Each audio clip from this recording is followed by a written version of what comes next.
దేశ ప్రధానమంత్రి నరేంద్ర మోడీ ఆధ్వర్యంలో భారతదేశం ఎంతో అభివృద్ధి చెందుతుంటే కాంగ్రెస్ పార్టీ నాయకులు జీర్ణించుకోలేకపోతున్నారని బీజేపీ రాష్ట్ర నాయకులు నగరూరు రాఘవేంద్ర అన్నారు.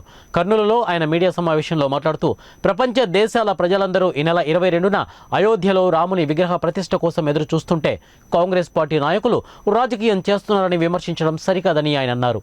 కొన్ని ప్రాంతీయ పార్టీలతో కలిసి కాంగ్రెస్ పార్టీ ఇండియా కూటమి ఏర్పాటు చేసుకుందని, ఈ కూటమి వల్ల బీజేపీ పార్టీకి ఎలాంటి నష్టం లేదన్నారు. 2024 సంవత్సరంలో బీజేపీ కేంద్రంలో అధికారంలోకి రావడానికి ప్రధాని నరేంద్ర మోడీ చేపట్టిన సంక్షేమ పథకాలే దోహదపడతాయని రాఘవేంద్ర తెలిపారు. శ్రీరాములు పుట్టిన ఏరియా అయినటువంటి అయోధ్య ఏ విధంగా వాళ్ళు ఇది రాజకీయం అంటారో మాకు అర్థం కావట్లేదు. ఆ రోజుల్లో పివి నరసింహారావు గారు మరి రాజీవ్ గాంధీ గారు కూడా అయోధ్య కోసం పాలు పంచుకున్న వాళ్ళు ఈరోజు ఈ కొత్త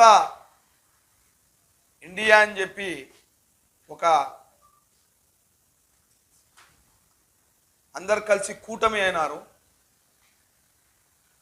ఈ కూటమి పనికిమాలిన కూటమి. ఇది ఎక్కడెక్కడ దేశద్రోహులు ఉన్నారో ఆ దేశద్రోహులు అందరు కలిసిన కంపెనీలాగా ఇదొక ఇండియా అనబడే కూటమి. ఈ కూటమిలో వెరైటీగా నిన్న కేరళ ప్రభుత్వము ప్రతిష్ట రోజు టీవీలు బంద్ చేయమని చెప్తుంది.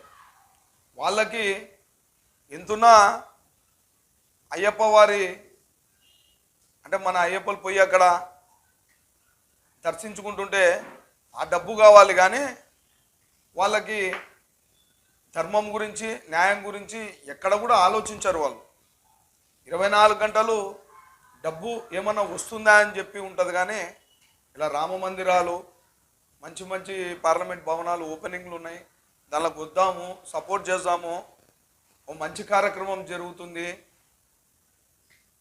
ఈరోజు దేశం ఇంత అభివృద్ధి చెందింది. ఇంత పెద్ద బ్రిడ్జు, ఐకానిక్ బ్రిడ్జు